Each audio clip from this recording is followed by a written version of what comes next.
Hello, good evening, friends. Welcome back to World Blockchain Symposium organized by APEC News Network, which is supported by Ministry of Electronics and IT, Government of India, and state partners, Government of Odisha and Government of Telangana, also supported by Honeybee. We have come to the end of World Blockchain Symposium, but to a very important session of this event. We have two special guests. One is from Netherlands, another from India itself. Let me introduce to all of you Aljosja Beije, Director, Blocklab, Netherlands. We welcome Aljosja. Thank you for joining us from Rotterdam, Netherlands. Thank you for inviting me, and it's an honor to present And also, our. yeah, please. It's an honor to present our developments in the field of blockchain at such a highly regarded symposium. Sure. And I'll come back to you. But let me also welcome Dr. Karthik Hegadekatti, Deputy Secretary, Department of Personnel and Training, Government of India. He's a young bureaucrat, but he has got a lot of vision for blockchain. I'll come to that as well. He introduces himself as futurist, bureaucrat, technocrat. He has written a novel called Man from Tomorrow. I think, if I'm not wrong, he has published more than 11 books and 45 plus research papers. Maybe those have increased in the recent months. And he is a blockchain enthusiast, so I'll come to him as well. So let's have a perspective from Aljosja. But before that, let me give a perspective of this event. World Blockchain Symposium has been organized, keeping in mind the importance of how important role will be played by blockchain for transforming governance in India and world over. Also, how blockchain can be leveraged for pharma sector, manufacturing sector, agriculture sector, and the banking sector. We discussed throughout the day on the blockchain standards in interoperability, the best cases of blockchain for governance in India. We had global perspective from Brazil, from Thailand, from Ireland, from United States of America, and now we have come to this very important session of World Blockchain Symposium. So uh, let me go to Aljosja Beije, Director, Blocklab, Netherlands. If I'm not wrong, the Blocklab is a subsidiary of the Port of Rotterdam, and it's also a participant in the Dutch Blockchain Coalition. So over to you, Aljosja. Just take us through with you how Blocklab is actually transforming the port sector, all the operation of port sector there in the city of Rotterdam. Over to you, Aljosja. Thank you. I think if you look at the Blocklab, which is indeed a subsidiary of the Port of Rotterdam, we focus on those challenges that are really unique to the port and the port industrial complex, I would say. And these challenges, one of them is around logistics and supply chains, which shouldn't come as a surprise. But the other one is around energy. And energy needs a little bit of explanation, I would say, normally, because, what can blockchain do for energy? Well, it can help in coordinating the new energy markets that are now starting to emerge as a result of sustainable energy sources. So in the past, you had a big power generation plant, and that provided electricity. It was one-way traffic. It was very hierarchical. It was very structured, and also very efficient. What we now see is with new sustainable energy sources coming online, because, okay, the old model was efficient, but also had a lot of downsides, including CO2 emissions and pollution. We now see sustainable energy sources, and we see people. We now see two-way traffic. We see companies using power and generating power, and in order to coordinate that, you're moving away from a centralized planning solution or centralized coordination to decentralized coordination, and that is where blockchain, I think, is very much the I would say the enabling technology, together with other technologies, of course, but blockchain is really the foundational technology that can help coordinate decentralized markets. So when there's no way of doing hierarchical, or if you don't have a dominant member within a supply chain, be it energy or physical goods, then blockchain is probably a very good, or blockchain is a foundational technology on which you can build solutions that can help these can ensure collaboration. A little bit about myself. I've been working in IT and logistics for more than 20 years. Founded Blocklab in 2017. We're currently with 15 people, and we're currently spinning out our first product in a joint venture. So we're really putting blockchain into practice. We do that not alone. We do that always in co-creation. We do that with co-creation with governments. We work closely together with the Ministry of Information and Communication in Singapore, the port authorities in Singapore, but we also work together with private companies, Standard & Poor, Deloitte, just to name a few, Port of Rotterdam, of course. So we sincerely believe that co-creation is the way to go when it comes to building blockchain solutions. Apart from running Blocklab, I'm also a researcher, and I'm co-author on a book on blockchain and supply chain management, together with two professors from the University of Southern California, Nick Vyas and Bhaskar Krishnamachari. That's, I've been eating, sleeping, and drinking blockchain, I would say. What I think is very good, and based on also the content of the course, of the symposium today, I just a small recap where we stand in terms of logistics.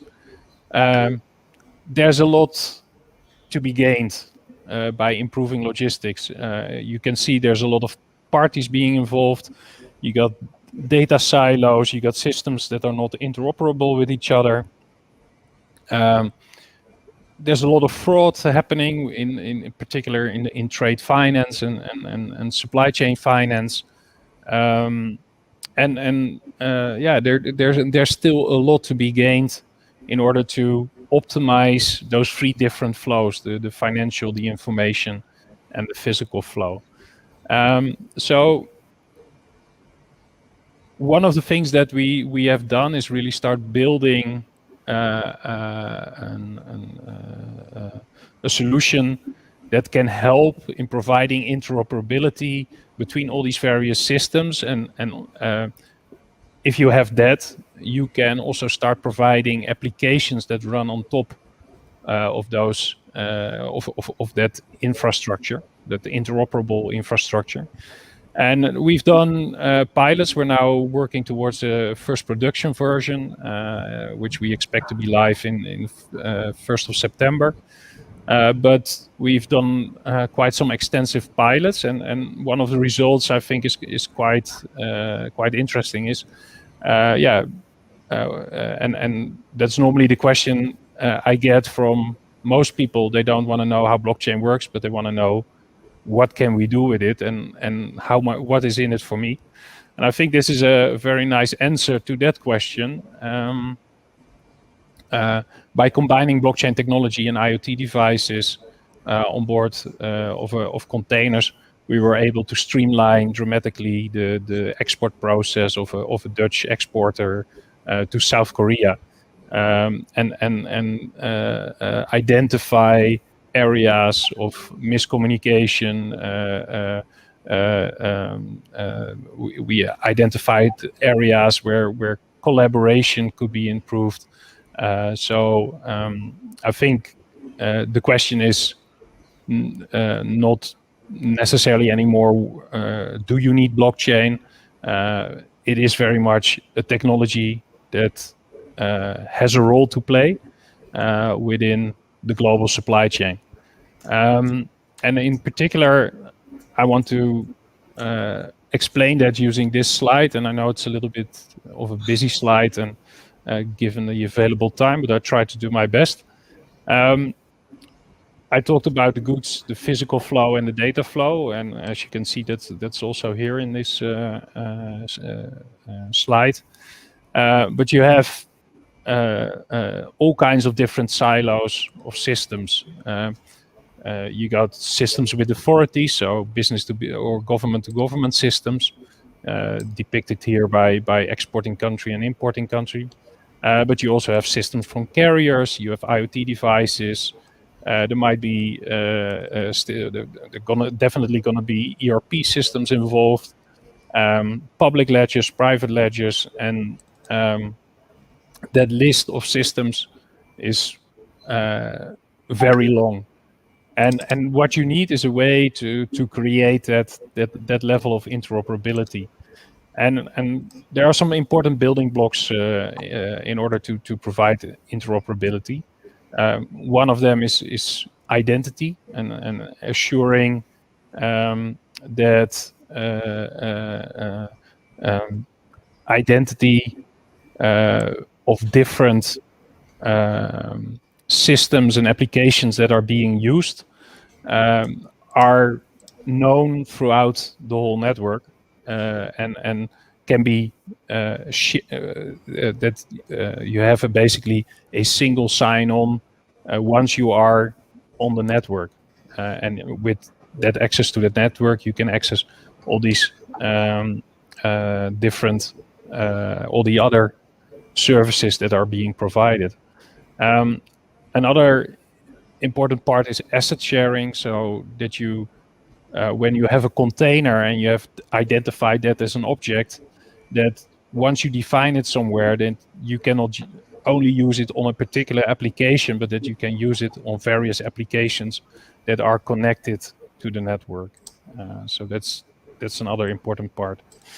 Proofs is something which I think is where blockchain is really has tremendous added value. Proof of integrity, it's about comparing hashes, of course, but one thing that is extremely interesting is proof of ownership of digital assets, and we use that in one particular case, and we're implementing other services as well. But I think this is a very important case because it's also a government to government type of application. Here we teamed up with MPA and IMDA of Singapore to allow digital transfer of ownership of the electronic bill of lading. Electronic bill of ladings are already out there for more than 20 years. The problem is you still need to do transfer of ownership on paper. Well, with COVID, we came to the conclusion that or because of COVID, that process proved extremely inefficient and also in some cases even a healthcare risk. And we decided to really focus on making the electronic bill of lading interoperable. That's one thing, by using the Ethereum mainnet. And the second thing is we made it, we turned it into a token that could be transferred from one digital wallet to the other within seconds or less than seconds, less than a second. That by doing so, finally get rid of that paper bill of lading that has been around for more than 600 years. In order to do so, it's not only a technical solution, but we're also working very closely together with the Dutch Ministry of Infrastructure and Ministry of Justice in order to ensure that the legal side of things is taken care of, because according to the Dutch Civil Code right now, transfer of ownership of a bill of lading can only be done using paper.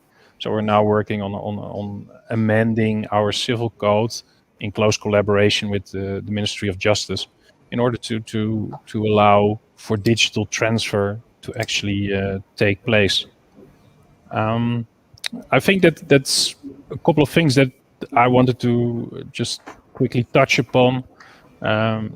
It's quite a lot to digest. I can understand, but later on we can have some Q&A and questions as well.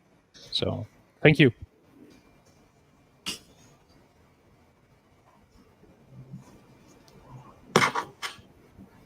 Thank you so much, Aljosja, Beije, Director, Blocklab, Netherlands, for sharing with us how actually blockchain can help in seamless integration for ensuring trust in supply chain management. And also he has given his own uh, uh, experience and vision for blockchain.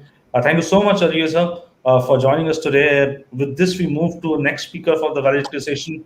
We have with us, as I've told you earlier, Karthik, Hegadekatti, Deputy Secretary, Department of Personnel and Training, Government of India. Uh, uh, he's a young bureaucrat, a technocrat, a futurist, writer of a novel on sci-fi, and he has written numerous numbers of books and papers on blockchain technology. So with this, let's have a perspective from Mr. Karthik. Mr. Karthik, your take on how blockchain can actually transform governance in a country like India. Thank you, Savik, so much for the generous introduction. When we think about governance, I always tell this in my discussions for blockchain, that blockchain is not a magic pill. Okay, it will not help you to, it will not cure cancer, but it will help you to manage data that comes out from various studies, which you can then analyze, and then you can work on curing cancer. I would like to just put in perspective a diagram which I had in mind.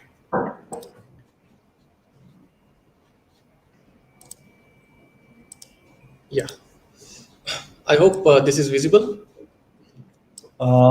Yeah, yes, it was visible.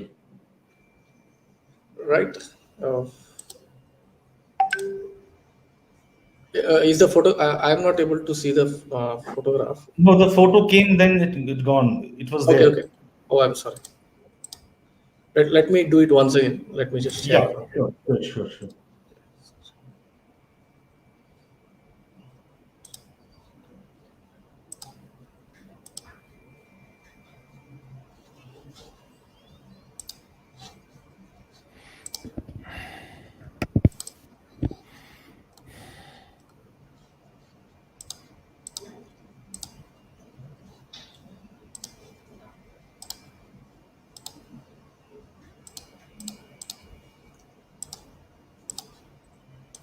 Yeah. Yeah, now we can see a diagram, photo. Yeah, now we can see the photo. Yes. So now, if you see this image, I have done what is called as a classification of the spectrum of blockchain applications, and almost every one of them is related to governance. Now, if you think about it, blockchain, what does it do? Blockchain makes people's life simpler, and the more simpler the people's life, the simpler the people's life, the better it is for the government for governance. Okay, so blockchain has immense applications in governance. Now, the main application of blockchain is, no doubt, there are no two opinions about it, that it's fintech, financial technologies. Just giving a peek into what blockchain is capable of in fintech.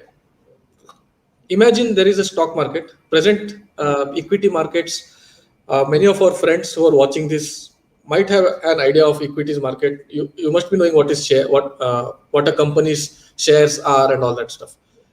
Today, if you go on a stock market and buy a stock of any company, it will take you T plus 2 days for your stock to be deposited in your account, right? But imagine if that entire system was on a blockchain. The settlement, what we call T+2 settlement, the settlement would be instantaneous settlement. And with instantaneous settlement comes a high turnover, and with a high turnover comes a lot of revenue for the government and also for the people working in that ecosystem. So it's also an avenue for more employment and at the same time earning revenues for the government. Now, next, coming to IoT. I'm focusing on the part, the red one, which is written max. See, now the spectrum, I have divided it in such a way that there are certain areas where blockchain has maximum impact, right? That's the maximum impact. Then moderate impact, and then minimum impact. And the number of sectors which do that impact.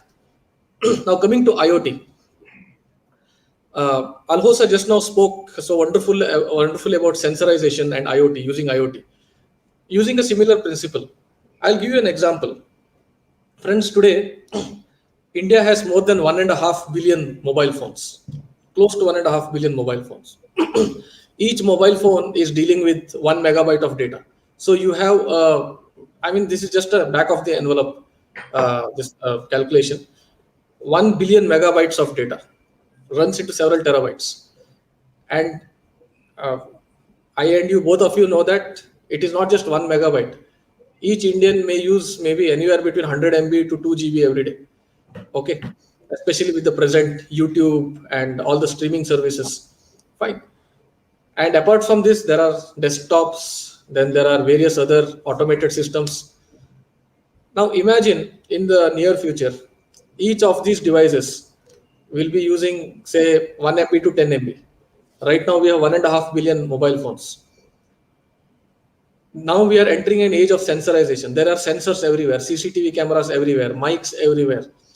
Agricultural lands, they have sensors which indicate humidity, which indicate temperature. Okay, the moment the humidity reduces in a particular area, a drone will take off and spray the required amount of water on that particular crop, on a particular piece of land, and then come back. So targeted watering. All of this will require sensorization. If an acre of land has maybe 1,000 sensors, India is an agricultural power. How much sensors will be needing? The number of sensors in the coming years, as far as a study was concerned, including mobile phones and all kinds of sensors, it is said that a country like India might have more than 50 billion sensors. Now, each sensor pumping out 100 megabyte of data, uploading or downloading every day. Imagine the scale. It is thought that the centralized architecture of data preservation and storage might not be able to handle this kind of data. Already we are seeing that cloud spaces are being overrun the moment they come online, right? But blockchain will be able to manage it. Decentralized data storage is a reality. There are several examples in the past and even in the present. You can think of StorageX coins, which stores. It's a file management system based on the blockchain. Or you can think of Golem, which is a computing management system, a RAM management system on the blockchain. So there are so many adventures that are being undertaken in this area. So once you do the sensorization, it will go on for automation. And as automation increases, the productivity per human being increases. The per capita income of a particular citizen increases. More the per capita, more the taxation. More the tax revenues. More the tax revenues, better the public services that government can roll out. So blockchain, as we have discussed in this present day conference, and also now, has a definite advantage for governance. It will ease governance. It will ease people's lives, right? Then coming to certification, imagine all your certificates are there on the blockchain, and you are asked in a public office, any public service delivery, you want to buy a gas connection. and you go to their office and they ask you for the credentials. Now it has been the experience of the citizens that they have to have the documents with them, the copies of the documents must be submitted and all of that stuff. But if you have it on a blockchain kind of a locker system, all that you have to do is give the public address of your wallet, of your certificate wallet. All your certificates are stored there, attested ones by the government, and the government automatically picks it up, okay, and says that, right, here is a bona fide citizen, and the verification is done, instant verification. So certification on the blockchain provides instant verification. Voting. Imagine if you could vote on the blockchain sitting at your home. You need not take leave for elections. You need not take leave for balloting, or you need not go all the way to the polling booth, which might be far away, and depending on the weather conditions, it might be problematic for the citizens to go. So what if voting was allowed on the blockchain with due checks and balances? You could vote from your home, and not only this opens up a huge avenue for what we call as referendum economics. I mean, it is still in the nascent stage. A company has to decide. It can instantly call for a referendum among its shareholders. A province has to decide on a particular public service delivery. A canal has to be, does a canal have to be built? Does this dam has to be? How do we go about building this dam? Hold an instant referendum with a 24 hours notice. All of this will be possible with blockchain voting. Then we have medical science. If you come to a little bit right side of the spectrum, you have medical science. In medical science, medical record keeping. Medical record keeping will help us in a great way for insurance claims, which in turn will ease our governance. Judiciary. If tomorrow the blockchain provides something called as proof of existence. The fact that it is on the blockchain, a particular information is there on the blockchain. It means that it is immutable and it cannot be tampered with. More so if that data is already attested and verified earlier by judicial authorities or government authorities, right? Supply chain management. Aljosja explained very well how it works in supply chain management. HR management. Imagine all your service records, all your human resource records are on the blockchain. It becomes so easy for the transfer of jobs. If, for example, a person is working in a particular company and he changes his job to another company, right? So across companies, his data can get transferred, and there will be no loss of there will be less defrauding, right? The fraud will be less. There will be a single curriculum vitae across companies, a single standard. So all of this is possible. And as far as the present thrust of blockchain in small enterprises and core agriculture is concerned, it is still not picked up, but eventually it might pick up. The scenario where I said that a drone senses that there is a lack of water in a particular area in a field and takes off by itself and sprays water and comes back. It might be a reality, not now, maybe 5 years down the line. But right now, the applications of blockchain is growing at a tremendous pace. There has been a study which was conducted, I think probably by Visa, I do not remember well, in 2014 or 15. It takes the Indian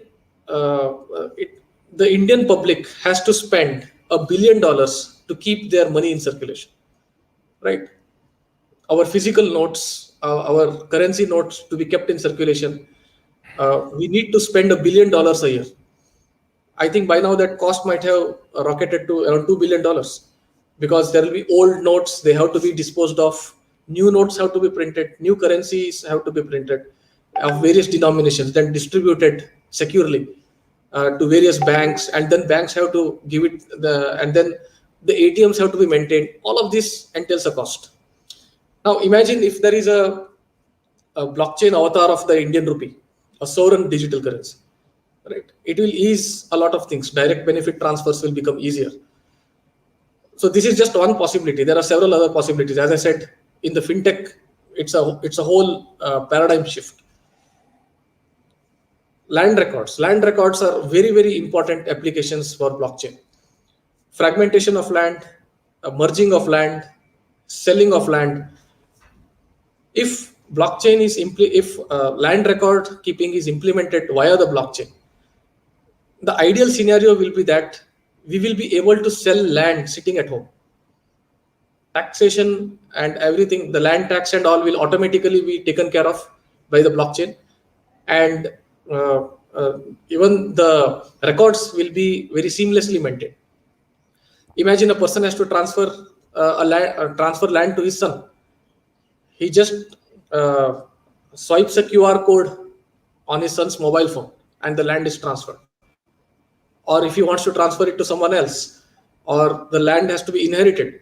So all of that can be taken care by the blockchain. But prerequisite to all of this, so these are all the possibilities that I discussed right now. But the prerequisite for this is we need an ecosystem of institutions, an ecosystem of regulatory institutions which will say what is what, like what is the protocol to be followed, how do we go about it, and what are the checks and balances. And with this regulation in mind, I have always been a votary of regulation, because imagine if the nuclear industry was not regulated, what would have happened? We have the atomic bomb on one side, but we also have electricity from nuclear power plants. This has been possible. We have been able to tame the atom because of regulation.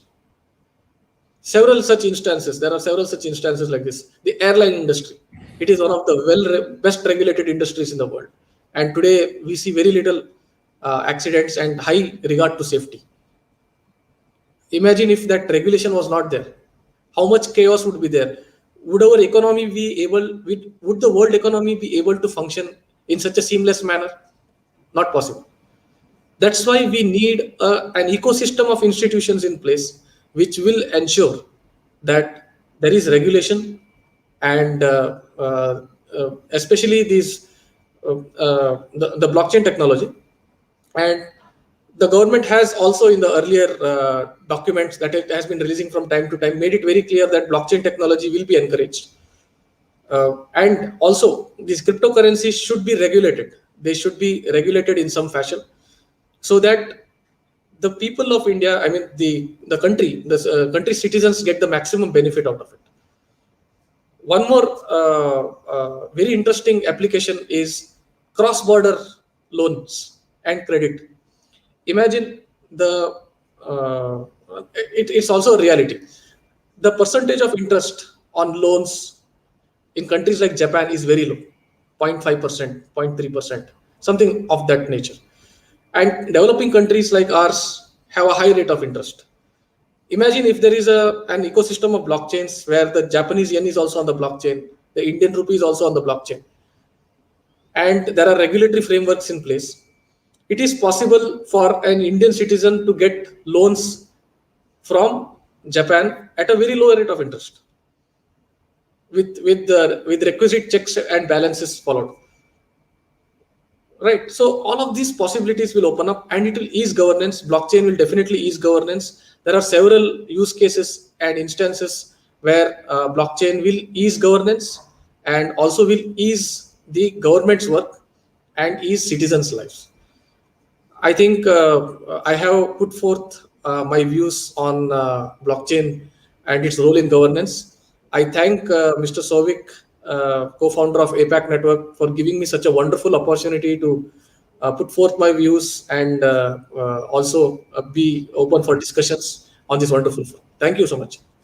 Thank you so much, Mr. Karthik, Hegadekatti, Deputy Secretary, Department of Personnel and Training, Government of India, for not only showing the possibilities of blockchain from various sectors, be it fintech, military, governance, various sectors, and with the three classification, most, more, and moderate, how actually blockchain can be used or being used. And also the very important point you have raised, that to unleash the true potential of blockchain, we need to have a proper ecosystem in place so that regulation is there and the blockchain is properly implemented. Thank you so much for that. We have two questions from audience. I'll quickly take two questions, one for Aljosja and one for Karthik. Maybe 1 minute each to you. One question has come from audience, Aljosja, that what are the areas where Blocklab can collaborate with Indian companies or Indian government? Quickly, I mean, a minute or so. Yeah, I think in the area of ports and in particular the maritime trade between India and Port of Rotterdam, there are plenty of opportunities to collaborate. We already started initial discussions with the Indian authorities on collaboration on a number of maritime cases. We also look at how we can expand the number of parties that are developing applications that can be of use for global supply chains and in particular the maritime supply chain. So if you feel that there's an area where we can collaborate, you can always reach out to me, and more than happy to scout and discuss possibilities. Right. Thank you so much, Aljosja. To Mr. Karthik, one question have come that where do you see the future of blockchain when it comes to blockchain standards interoperability? Quickly, in a minute or so, how can it help actually? Pardon, can you please come again? How can blockchain standards interoperability can help in the overall functioning? Yeah. Blockchain standards interoperability is one of the most important things to be done before we go live with blockchain for people across the world. Now, for example, there are certain blockchains which are publicly which have public permissions. Like Bitcoin can be used by anybody, right? Ethereum also can be used by anyone. But there are certain enterprise blockchains which have access restrictions, right? First of all, and I'm telling this being a member of the ISO on blockchain standardization, I'm a voting member on blockchain standards, right? Presently, there is no consensus of blockchain terminology itself among experts across the world. Okay, if you ask 10 people what is a distributed ledger, explain distributed ledger, they will give you 10 definitions, right? It will more or less be the same, but the shades will vary, the flavors will vary. First, we need to fix the standards. Now, once the standards are fixed, it becomes very easy for the industry to get in, because you can go in for economies of scale at that time. The same thing that happens, like if we do not know we are riding on the right or left side of the road, right? So what should the car be? Should it be a right-hand drive or a left-hand drive? Right? But the moment you have consensus that no, in India, it will be a right-hand drive, right? So all the cars will be manufactured. So a lot of wastage will be reduced and the resources will be utilized better. So blockchain standardization is a prerequisite for mass adoption of blockchain for public service delivery. Right. That brings us to the end of this valedictory session of Wall Blockchain Symposium organized by Epic News Network in support of Ministry of Electronics and IT Government of India and state governments of Odisha and Telangana, also supporting partner Honeybee. And we had two wonderful speakers at the valedictory session, one from Netherlands, Aljosja, Director, Blocklab Netherlands, and Mr. Karthik Hegadekatti, from Minister of Personnel and Training, Government of India. Thank you so much for joining us, both of you. But before I let you go, we have a small formality, that is a small token of appreciation from us to you. A certificate to both of you will be presented to you virtually. To Aljosja, thank you for joining us today. And also to Mr. Karthik Hegadekatti, Deputy Secretary, Department of Personnel and Training, Government of India. And we'll be mailing this certificate as well to you. And I can find that both of you are a fan of Asimov, because we both are tech enthusiasts and blockchain enthusiasts. So thank you so much for joining us today. That brings us to the end of World Blockchain Symposium. Throughout the day, we try to cover various aspects of blockchain especially keeping in mind the Indian context and the global context, that in which all areas blockchain is being used and can be used more, like blockchain for pharma sector, blockchain for manufacturing sector, blockchain for agriculture sector, and blockchain uh, for banking and financial sector as well, and also how governance can be transformed using blockchain technology. We had perspective from Indian speakers, we had perspective from global speakers, and I hope all of you who have joined us throughout the day uh, have been enlightened by the insightful discussion in each and every session. Similarly for this session as well. This brings us to the end. Do take care of your health. We are still going through a pandemic. I hope that we all come out of soon. Please maintain COVID appropriate behavior. Take care of yourself, take care of your loved ones, and do join us for the second edition of APEC World Blockchain Symposium in the month of September 2021. Till then, goodbye, take care, bye. Thank you so much for joining us. Thank you. Thank you. Thank you.